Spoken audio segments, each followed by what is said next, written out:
नमस्कार. श्री स्वामी समर्थ. तुमच्या सर्व इच्छा अपेक्षा पूर्ण होत, स्वामी तुमच्यासोबत कायम राहोत, अशी स्वामी चरणी प्रार्थना करून आजच्या व्हिडिओला सुरुवात करूया. बघा, तुम्ही तुमच्या जीवनामध्ये खूप थकला असताल, तुम्ही तुमच्या जीवनाला कंटाळला असताल, तर तुम्ही एकच वाक्य आठवायचं, ते म्हणजे भिवू नकोस, मी तुझ्या पाठीशी आहे. आणि हे ऐकलं किंवा वाचलं तरीही स्वामी समर्थांची मूर्ती तुमच्या डोळ्यासमोर आल्याशिवाय राहणार नाही. श्री स्वामी समर्थ हे दत्तगुरूंचा अवतार मानण्यात येतात. बघा, आजकाल भरपूर स्वामी भक्त आहेत. आपण फक्त कर्म करत राहायचे आहे, त्यामुळे फळ कधी ना कधीतरी आपल्याला मिळणारच आहे. हे मानत स्वामींची भक्ती तुम्ही करण्यात नक्कीच लीन व्हा. स्वामींचे नामस्मरण केल्यानंतर स्वामींनी सांगितलेले जीवनाचे सार लक्षात घेऊन वागल्याने स्वामींची अगाध महिमा आणि अवतारामध्ये त्यांनी कार्य काय केले, अफाट कार्य केले आहे, ते त्यांचे विचार मी तुम्हाला आज सांगणार आहेत. तू कुणाला फसू नकोस. स्वामी स्वतः तुझ्या पाठीशी आहेत. ते तुझी फसवणूक होऊ देणार नाहीत.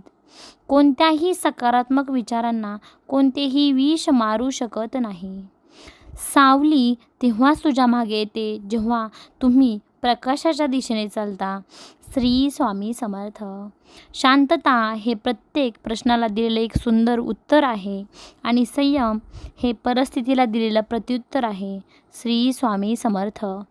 आपली सावली निर्माण करायची असेल तर तुम्हाला ऊन झेलायची तयारी आणि सवय करायलाच पाहिजे, तरच तुमची सावली निर्माण होईल.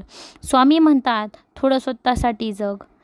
खूप झालं सगळ्यांचा विचार करून, आता फक्त तुझा विचार कर, कारण मी तुझ्या पाठीशी आहे आणि तुला जे हवं आहे तुझ्या जीवनात ते मी तुला दिल्या वाचून राहणार नाही. त्यामुळे तू फक्त आता स्वतःसाठी जग. स्नेहाचा एक कटाक्ष दुःखी हृदयाला कुबेराच्या संपत्तीपेक्षा अधिक मोलाचा असतो. बघा, तुम्हाला तुमच्यावर प्रेम करणारी लोक खूप महत्त्वाची आहेत, ॲज कम्पेअर टू तुम्ही तुमच्या जीवनात दुसऱ्यांचा विचार करण्यापेक्षा. बंधन नाही स्वामी नामाला, अंत नाही स्वामी कृपेला. कुठेही कसेही स्वामींचे नाव घ्या.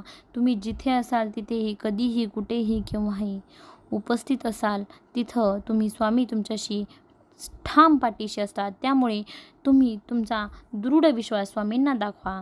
उपवास हा नेहमी अन्नाचाच का करावा, कधी कधी वाईट विचाराचा देखील करावा. कधीतरी उपवास अहंकाराचा करावा, कधी उपवास मीपणाचा करावा. श्री स्वामी समर्थ. जय जय स्वामी समर्थ. अवधूत चिंतन. श्री गुरुदेव दत्त.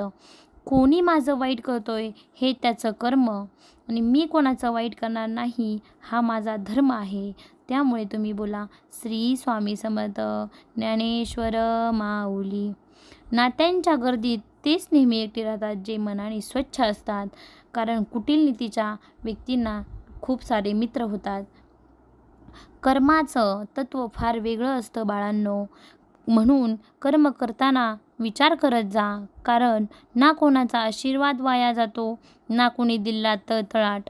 हातात येणारा पैसा वाढला म्हणून माणसांच्या सुखात वाढ होत नाही, तर त्याचा अहंकार वाढ होते आणि हाच अहंकार त्याला नष्ट करतो. श्री स्वामी समर्थ. स्वामी सांगतात, जगणं खूप सुंदर आहे. सतत सतत तू रुसत जाऊ नकोस. एक फूल नाही म्हणून रोपाला तोडू नका. सगळं काही मनासारखं होईल, आणि तुमच्या मनासारखं जर झालं नाही तर खचून जाऊ नका. पण जेव्हा मनासारखं झालं होतं ते देखील दिवस तुम्ही विसरू नका. सुटतात काही हात नकळत, पण जे हात सोबत आहे त्यांना कधीच सोडू नका. श्री स्वामी समर्थ. जय जय स्वामी.